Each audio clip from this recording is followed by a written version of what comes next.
All right, folks. Well, we're here. So technically, this is the first teaching. I gave you guys an introduction video, obviously. If you haven't watched that one yet, go to the playlist on my YouTube channel. And please watch that one because it'll help at least establish in my opinion, the proper expectations. That way you understand what you're getting involved with here. And at least it gives me a chance to kind of like break the ice and show you the contrast of what you may be expecting versus what I intend to deliver. All right, so this first installment is going to be elements to a trade setup. All right, so coming out of the gate, I just want to let you know that this is predominantly going to be a futures index trading mentorship, okay? The idea is going to be presented in the scope of paper trading on tradingview.com. But what you're looking at here, this is Thinkorswim's live data. These are actual executions I made today.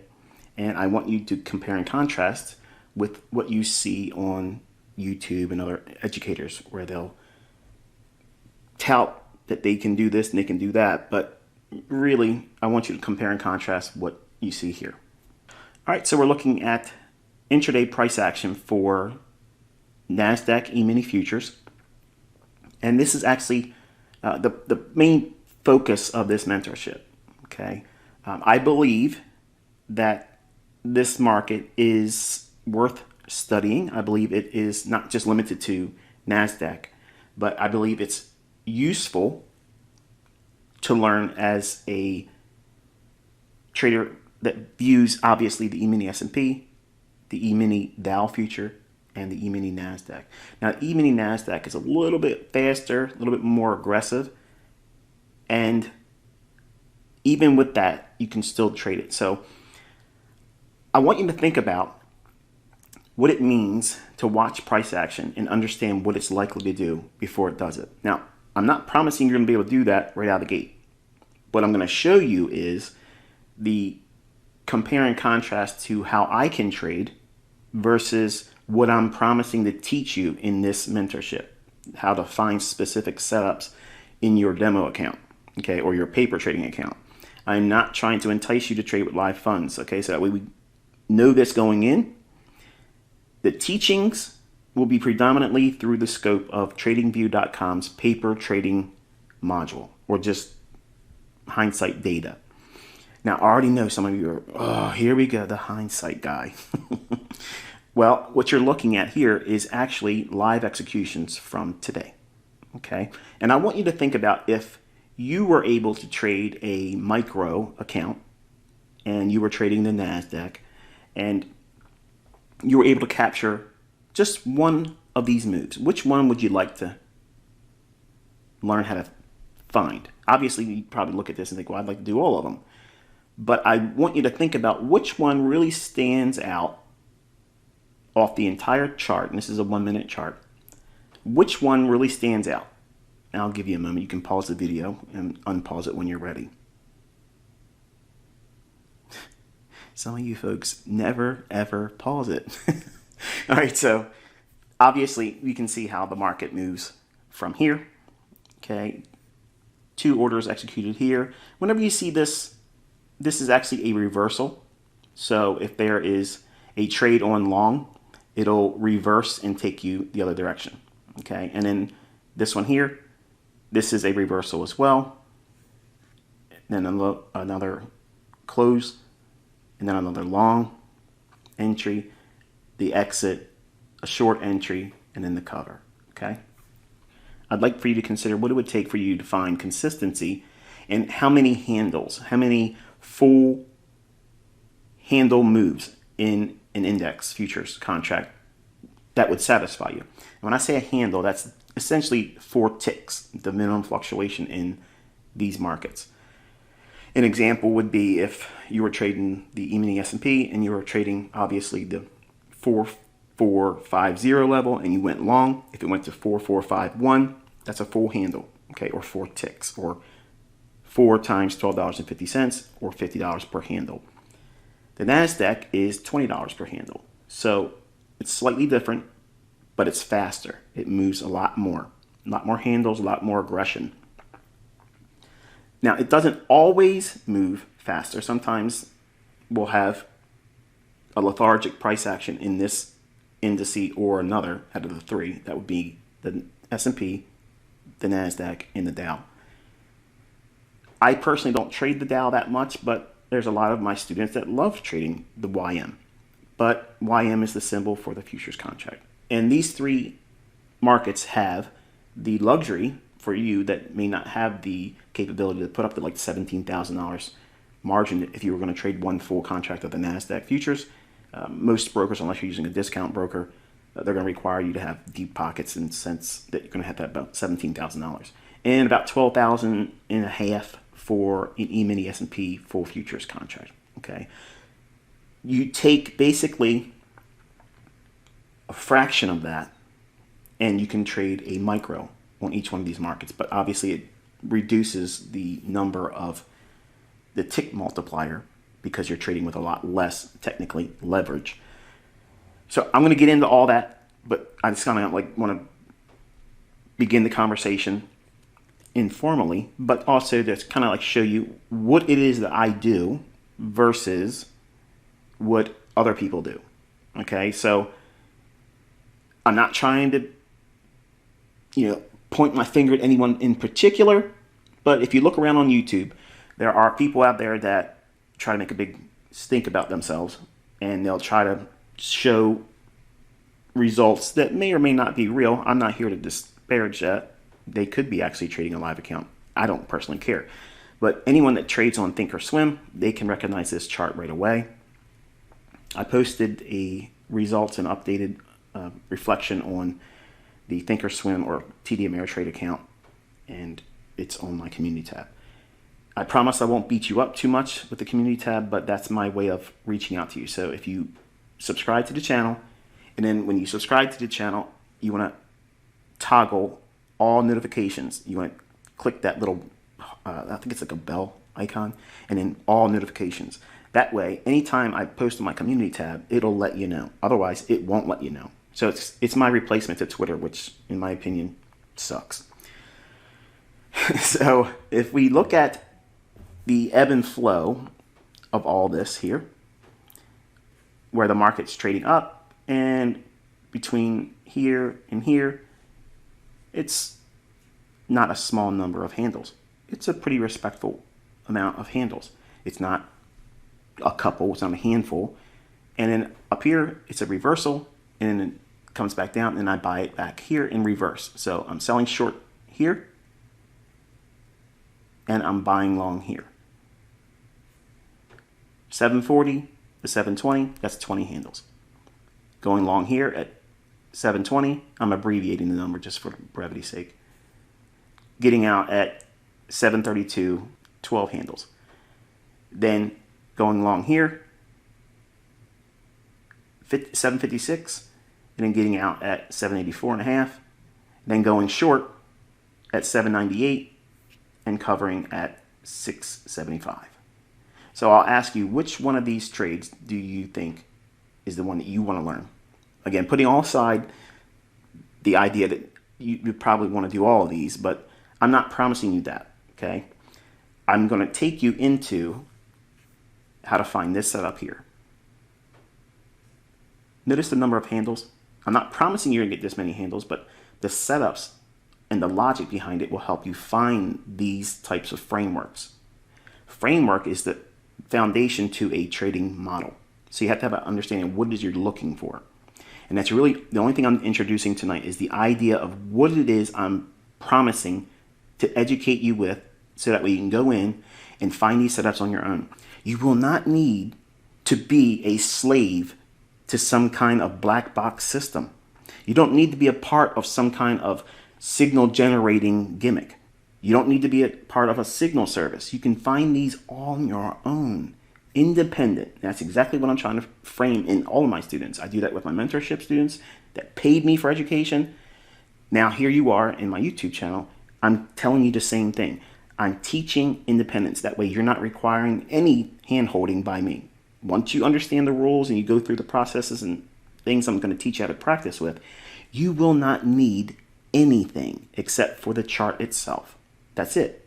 And that's how, in my opinion, and you can argue with this if you want, but I could care less if you could. Any of you would challenge the idea that independent thinking is not the best way of doing it. You want to be able to be unshackled, okay? And if you're part of a signal service, or if you're part of a approach that requires you to use a black box system, you're kind of held captive, aren't you?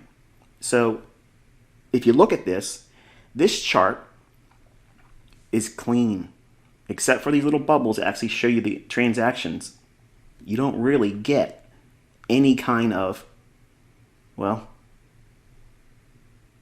distortion from your reading of price action. I don't have a lot of graffiti on the chart, okay? But the main takeaway here is I want you to understand that I don't hunt for 3 to 5 handles and consider that legendary, okay? Now, can you be profitable if you take high frequency trades and you do those types of trades? Absolutely, that's what algos do. Algorithms do that. But I'm trying to show you, by contrast, that there is a way that you can find setups that are outside that parameter of very small little handles and doing lots of contracts. So if you're looking at this here, and this was, say, you're trading, and you're trading a NASDAQ micro account, you're not making a lot of money on these swings, okay? I'm not making a lot of money on these swings, but I'm able to find these swings, and it's not these small little increments, okay? I'm going to teach you skill sets that focus primarily on this, okay? You want to find a nice price leg intraday. I'm not promising you how to buy, sell short, buy, sell short, buy, sell short. That's mine, okay? I'm not teaching that. And then some of you are like, oh, you're a jerk, you're this, you're that, whatever. I didn't promise that. That's why I set the stage in the first introduction video, so that way we know what it is I'm teaching you. If any one of you here don't want to learn how to take this type of trade, you're welcome to not continue and turn this video off and go watch whoever, okay? But I think if you give it a chance, you'll find some amazing things that bring clarity to reading price action. All right, so we're looking at the NASDAQ futures March delivery contract, and this is a TradingView chart. And if you've never used TradingView.com, the way you would pull this symbol up is NQH2022, okay? And this is a weekly chart. And I want you to think about each week before the new trading week begins, preferably on the weekend, okay? The idea is you want to try to get a read on what you think that next weekly candle is going to do. Is it going to go higher or is it going to go lower? You're not trying to predict the close of the weekly candle. That's important, okay? You just want to see, before this weekly candle opened up, all we had was this indecisive candle, okay? Do you think that this candle that would have formed and opened here is more likely to go higher or lower? Obviously, with the benefit of hindsight here, but I can tell you, all of my students know we've been looking for lower prices, and I'll just give you a quick short list as the reasons why. Number one, seasonality. Okay, seasonal tendencies, it tends to go down around this time anyway. We also have discussions about how the Fed's going to raise interest rates. Stock market does not like that. We're also in earnings season. There's a lot of volatility because of earnings, and those factors plus the underlying tone of the marketplace, which I'll show you when we get into the daily chart, it just, well, it's heavy. And this is where it was going to draw to, okay?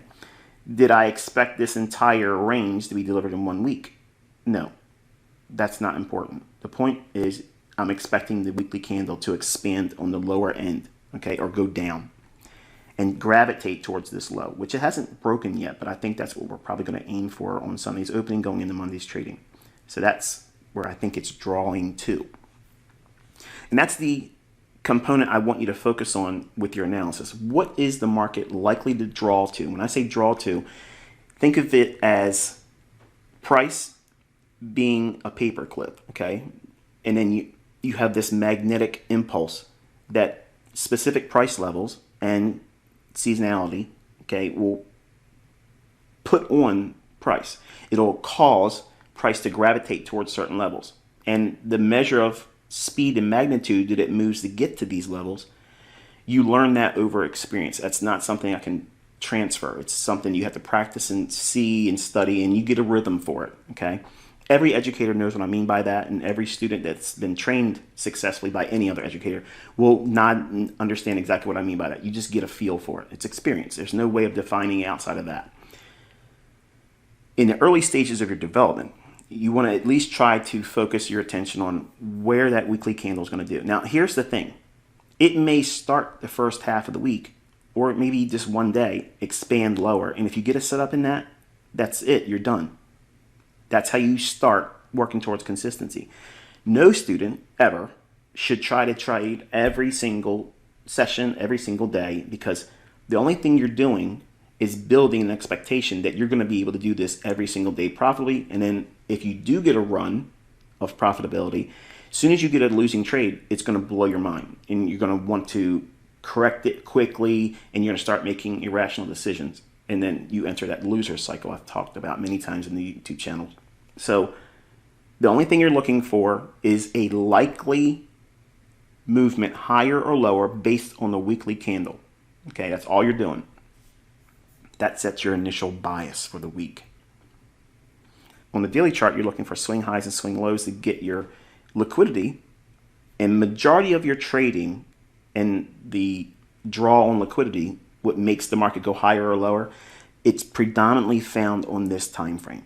Okay, so majority of your analysis should really be linked to this time frame right here. You have to have an assumption whether you're going to be expecting that weekly candle to expand higher or lower. That's your weekly bias. But then you have to go into the daily chart and figure out basically where you are in the grand scheme of things on that weekly range expanding higher or lower. Because we're looking for lower prices and we're looking for weakness, the expectation is we want to see every short-term low, like this would be a short-term low, this will be a short-term low, and underneath those lows is going to be sell stops. Okay, that's liquidity. When I say learn to start looking for where the market's going to draw to, it's drawing to one of two things, okay? It's drawing to stops, which is liquidity, or it's running to an imbalance. Now, what's that mean? Above old highs, buy stops. Below old lows, sell stops. Imbalances is something like this over here, where you have one single candle pass higher, and the previous candle's high is here, and the next candle's low is here. So it only went up one candle, nothing moved down to overlap with that same delivery on that price candle there. So in other words, that's an imbalance.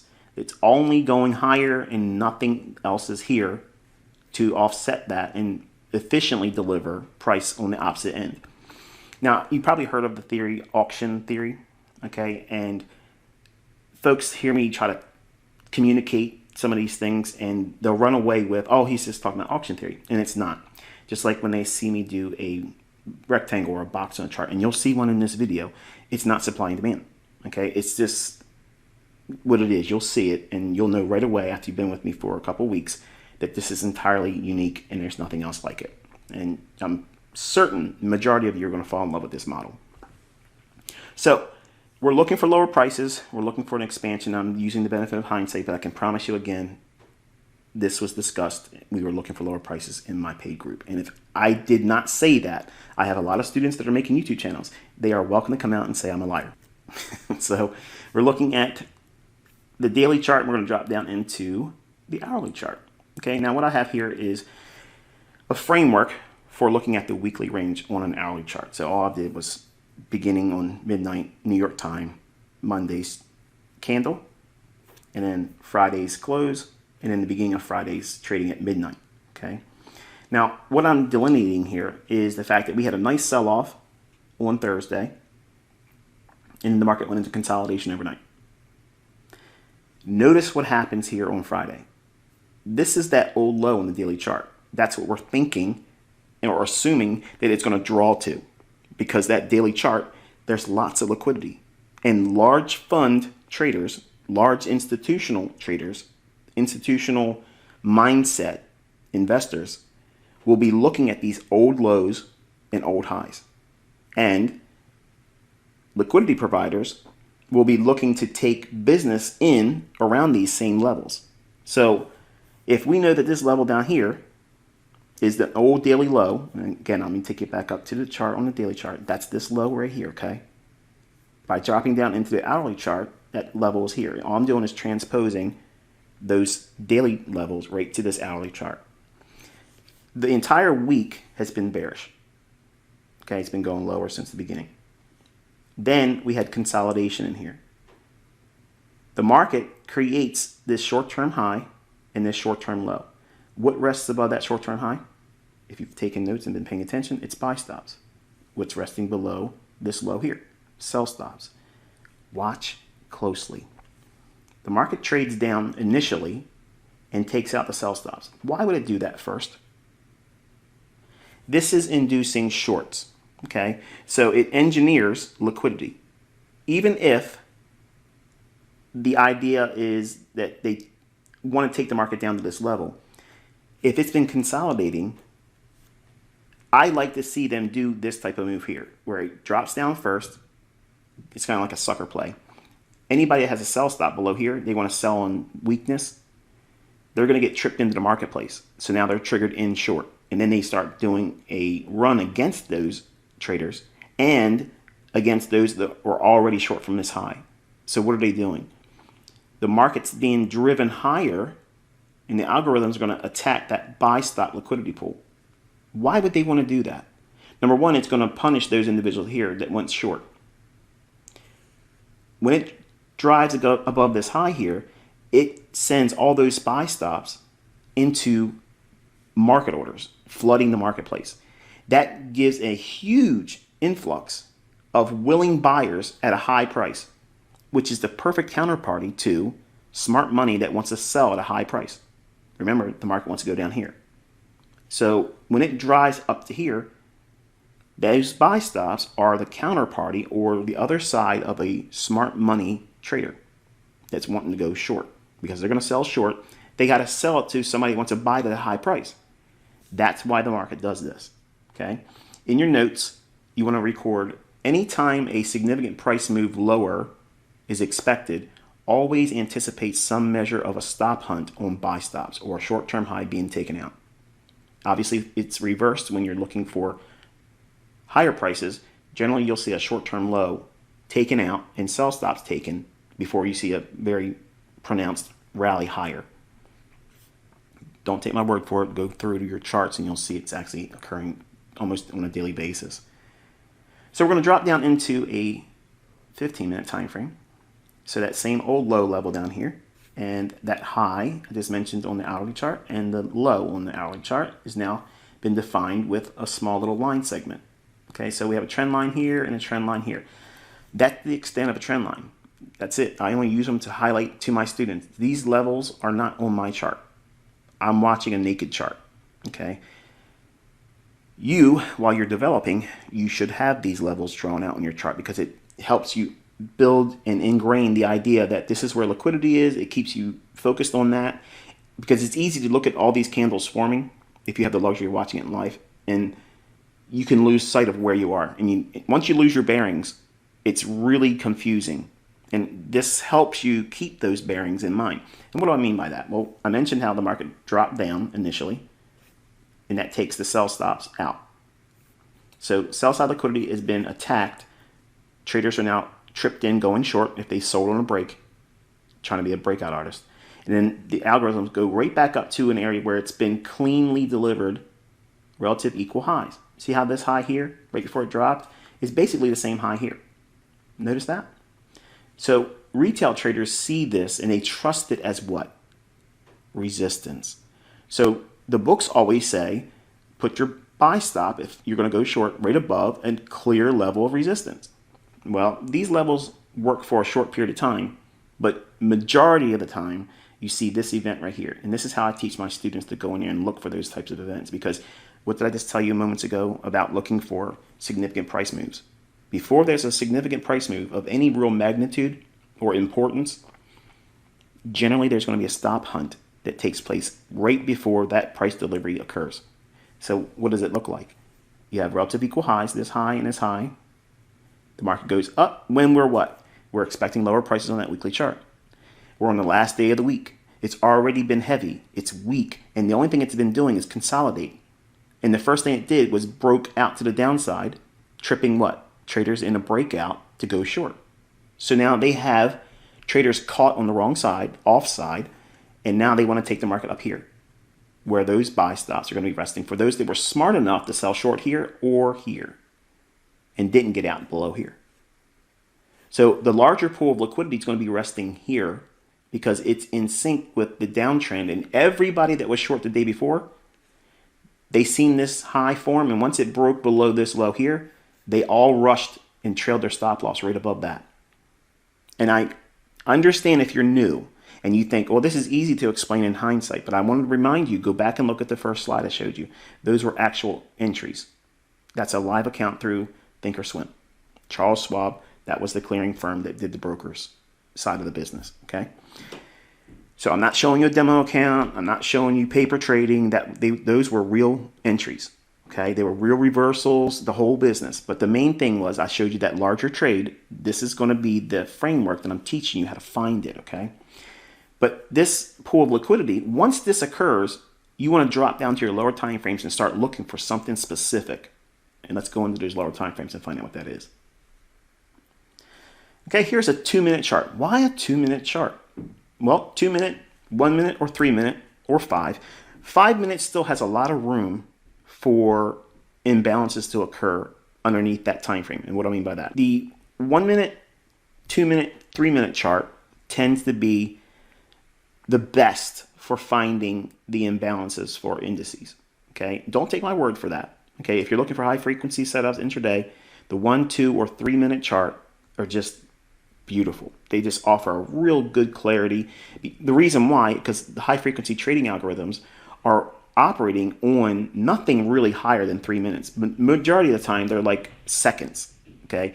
15 second, 30 second, 45 second, 60 second intervals, okay? And what they're looking for are these small little imbalances. And what does that look like? Well, we have that run on the buy stops here, okay? Remember that old high here, the old high here, old high here. It runs right on through that. Once this occurs on that higher time frame, 15-minute time frame, you want to drop down to the lower time frames. And I'm using the 2-minute chart because this is exactly what I was using to find that imbalance and trade off of it, okay?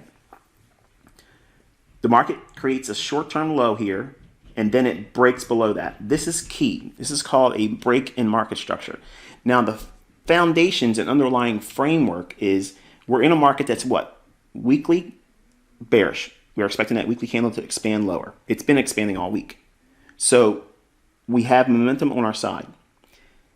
We have a consolidation that's occurred, and we had a pool of liquidity engineered with these relative equal highs, and the market broke out to the downside first, and then they ran on the highs. So once it went here, we don't rush in there and just go short because it went above the old highs. We're looking for some specific signature that tips its hand to you, okay? And I promise you, when you start going through your charts, and it's going to be homework for you, you're going to see this occurring almost every single day. And if it's not doing it this way, it's doing it the opposite direction as a buy, okay? Again, don't take my word for it. You're going to be flabbergasted. You like that? Flabbergasted when you see how many times this thing forms every single week, okay? It's many times throughout the intraday charts it creates this type of move. But it runs the stops, then we have a short-term low, and then it breaks below it. So now we have a break in market structure, okay? Once this low is broken, you're going to look for this little area here. That's that imbalance I mentioned in the beginning, right? So what's happening is the market's going to go right up inside that area there, and that's where you want to sell. Now, if you don't sell there, you can drop down to a lower time frame 1 minute chart. If this was a 3-minute chart, you can go down to a 1 minute chart and look for that to occur on that time frame as well. And it many times will form if you're looking at a lower time frame, like say this was a 5-minute chart, and you looked at a 1 minute chart, you'd find one down in here. It's a matter of scaling down in your time frames, because once you have an underlying premise to the market now likely to go lower, it becomes an easy thing to look for these types of things. So in your chart, once you're developing this idea and learning it, you're going to highlight this candle's low, this candle's high, and this right here is what I teach my students as a fair value gap. Okay, you don't have those in books. Okay, you don't have any of that kind of stuff out there. It's something I introduced back in 2016, and obviously a lot of people discovered how good it is, and they try to make courses with it. But I'm gonna not touch that right here. But the idea is, once it go up into that imbalance there, and once it does that, as soon as it enters that area, the algorithm that delivers price. Now, some of you may not know what that means, and some of you may not even agree with it. You may think that this is made up or it's contrived. I promise you, if you spend time with this, you're going to quickly come to the conclusion that there absolutely is an algorithm, and it's manipulating the markets every single day, every single tick. It's completely controlled, okay, period. You're led to believe it's buying and selling pressure. Now, if I go back and use that analogy where it went down here first, then go up here, some of you may argue, see, that's the buying and selling pressure. No, it's not. It's liquidity. Now, you may argue and say, well, we're arguing semantics. No, I'm telling you what's going on. This is the logic. This is how these markets book. Okay? Once you see these patterns over and over and over again, it's very easy to execute on them. But the impulse to want to do it the first time you see it because you watched this video, that is going to be problematic for you. So you're going to have to do a certain number of weeks and months of back testing. There's no escaping that. You have to do it. Any skill set, any teacher, educator, system, whatever, okay, whatever they're going to give you, there's going to be some kind of growing period where you have to trial and error, fix the problems that you have about yourself. And I've literally taken your attention to a very specific framework and setup. Notice that? Some of you may think I'm still talking too much, but I'm taking you right into the heart of the matter. This is what it looks like. This is what you're looking for, okay? These are the fingerprints of that setup. These repeat. So if you know what they are and what those components are that make up this setup, you'll be able to find them. But focus on the imbalance after the market structure breaks. So this big candle here, it breaks down. Look at the next candle. It opens and trades higher and stops right there. So from this candle's low and this candle's high, when this candle starts trading, as soon as it opens and it runs right up into that, that's a short. You can go right in there, sell short, be done. Now, where's your stop going to be? Well, you can put it above this high here, or you can put it above this candle's high. Whichever your risk parameters allow for, okay? If you're trading the micro, which is, again, it's not a lot of money per tick, so the multiplier for that is very, very small. If you trade the larger full futures contract, and if it moves 100 points, and they can do it real quick, it can burn you pretty bad. So you may have the leverage to trade with a discount broker. Okay, you may have the initial margin to trade with a discount broker, but you may not have the wherewithal and the skill set to navigate this market. And that's the only thing I'm trying to provide here as an alternative, because there's a lot of individuals out there that will promote the idea that you can go out there with a discount broker and just clean up. Yeah, if you know what you're doing.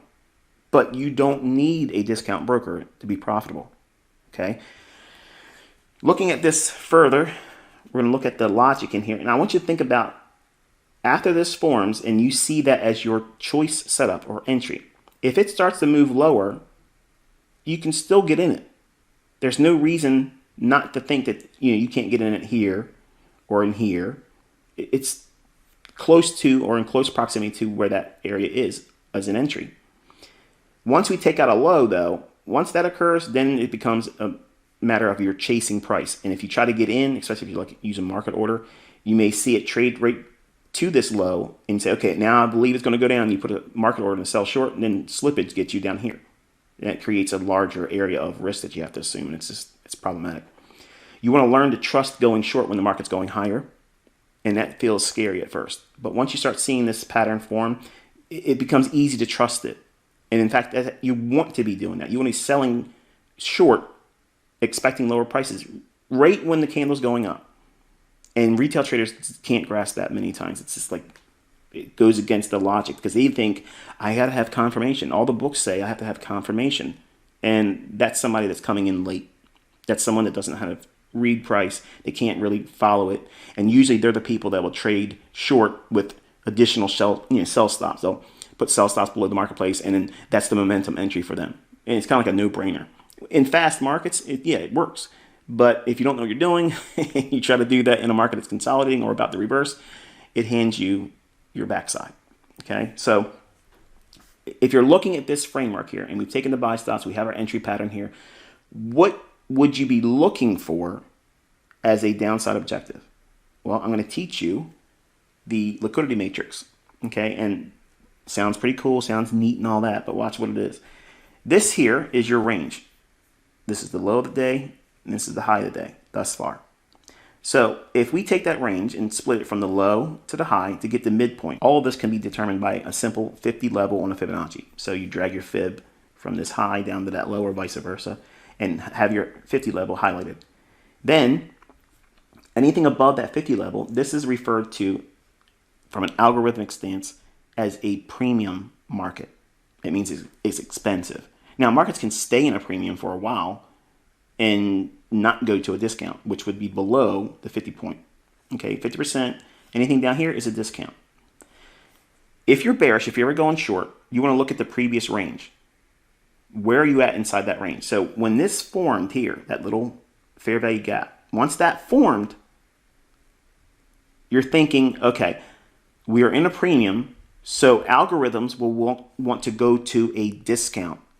That's the opposing side of the marketplace. So if it's going short here, it's driving the market lower. What does that mean? The algorithm is going to start pricing lower. You can have all the buyers in the world come in. If the algorithm is in a sell program and it's going lower, it does not matter. It's going to reprice lower and lower and lower. And then what will happen is those buyers that may come in with a huge influx of volume, they're going to get crushed and they get squeezed. You ever hear that term? Oh, this is a bear squeeze. This is a bull squeeze. All that is an excuse for them not to know why the algorithm's doing what it's doing. That's it. That's all it is. It's an out. Okay? I'm telling you, this is what's really going on. So the market's moving from this premium high, this specific entry point, to a level below the 50 of this range, this low and this high. Now, I want you to, again, go back and rewind the video once we're done and look at that execution page where I showed you my entries going back and forth, up and down, and where I got out at, where I got in at, okay? I want you to think about what below this level here, the 50 level, what is resting below here? Sell stops. So now think about the idea of someone like you and I that would see this ideal entry as a short. We have to sell to get in that short. How do we get out of that short? We got to buy it back or cover it by buying. Well, we're going to find willing sellers at a low price relative to this point here. They're willing already sitting down there with their sell stops right below that low. Now, look closely. What else resides right near that low? Do you see it? Pause the video before I show it to you because it kind of ruins the experience. Because if you find it and I don't tell it, it feels good. Right there is that imbalance I mentioned. Okay, it's only one single candle passing up, and the previous candle's high and the next candle's low. That area right there is an imbalance. From this area here, it went down below the 50 level and attacked these sell stops and completely closed in this imbalance. So every point of this candle's high to this candle's low, that range with the candle only going up, that's a buy side imbalance. It has to have an equal delivery to be efficiently priced and booked by the algorithm. It goes down and completely closes it back in with down movement. Notice the candle on this here, it opens and then trades down. So it fulfills its role of balancing the buy side offering, now the sell side offering. So that is an efficiently delivered price move. Precision elements from the entry here down to here. Everything else after that for the rest of the day, I didn't care about. Even though I had an objective of that old daily low, I wasn't expecting it to run into this particular day. And that's why I didn't participate anymore the rest of the day. In hindsight, I wish I would have left a small position on and just let it go. But you're going to have that. You're never going to be right about everything all the time, every single day. You're going to leave things on the table. You're going to get in too early. You're going to hold too long. You're not going to buy enough or you're not going to sell enough. There's always going to be some reasons why you didn't do something right. So don't beat yourself up about it, okay? But if you can find elements like this repeating in the price action, can you agree with me that that is amazing precision? And this is the logic I used to do that trade The very trade that I showed you that was the largest one in the example of saying which one would you rather learn how to do. I basically just handed you an ATM machine. Okay? This repeats every single week. Every single week. Now, I want you to count the number of the handles in this move. Let's say you got in at, say you got in at 800, 14,800. It started to go down, you trust it. Okay, we're going to go short. Ideally, you want to enter as it goes into that, but it's going to take time for you to trust that. But let's say you got in at 14,800. If you got out down here, like I did, I exited as it went right to the top of that range, right here. This range here, that's the top of it. Once it went below that, that was it for me. That closed the trade. Is that 5 handles? Is that 10 handles? Is that 20 handles? Is that 30 handles? Is that 50 handles? No. It's over 100 and some. Now, let's assume for a moment that you get good at this, or I get the inclination that I want to go to some kind of a deep discount broker. And I go in and I do trades like this, and I'm putting on 15 to 25 full futures contracts. What do you think the results are going to be? Yep. So, not everything is going to be easy right away. And you're not going to be able to see these things happen just because you sit in front of the charts. You have to study and you have to practice. And by experience of looking at old moves and watching real price action as best as you can. If you can't watch it live, TradingView has a replay button where you can watch the candles kind of form, but they're a little stilted because it's not completely painting the candle, okay? And you can't practice with entering like that. You can only just study how price moved and gravitated towards certain levels. It's the best thing you can have. If you at least consider doing that much, that's good. But if you really want to take it to the next level, and say you're running a business, or if you're going to school, or you have a job, and you can't watch the time frame around the opening of the index futures, and I like watching it around 8:30 in the morning, New York local time, to 11 o'clock. There's usually a setup in there that I'm going to be able to find. Obviously, you've seen I did multiple setups and executions today, but the point is this: that's like that sweet little spot in the morning that I focus on. I teach that in this YouTube channel. I teach it in my paid mentorship group. So you're getting real stuff here. It's not something that was contrived. I didn't just make it up because this day worked out in my favor. My students recognize these things also, and these are simple elements that repeat. What you're looking for is a run on liquidity, buy stops or sell stops. If you're bearish, you're looking for buy stops to be ran. Then a break in market structure, lower, a short-term low being broken. That's what it looks like right here. Short-term swing low. We have a candle high. A candle higher to the left with its low here. Then you have the low of this candle, and the next candle's higher low than this one. So you have a swing low formed. If you have that, and then you have a break below that, if it happens that creates a gap like this, that's what you're looking for. When it trades up into that, you can go short. Or if you want to use sell stops, you can use a sell stop in this candle here, and this let it trip you in, and then use the high of that candle as your stop. That may be too wide for you, but I mentioned the logic around this is you're using a micro. Okay, micros aren't that big of a deal. It's not a lot of money. Okay, you're not risking a full futures leverage. It's very, very small.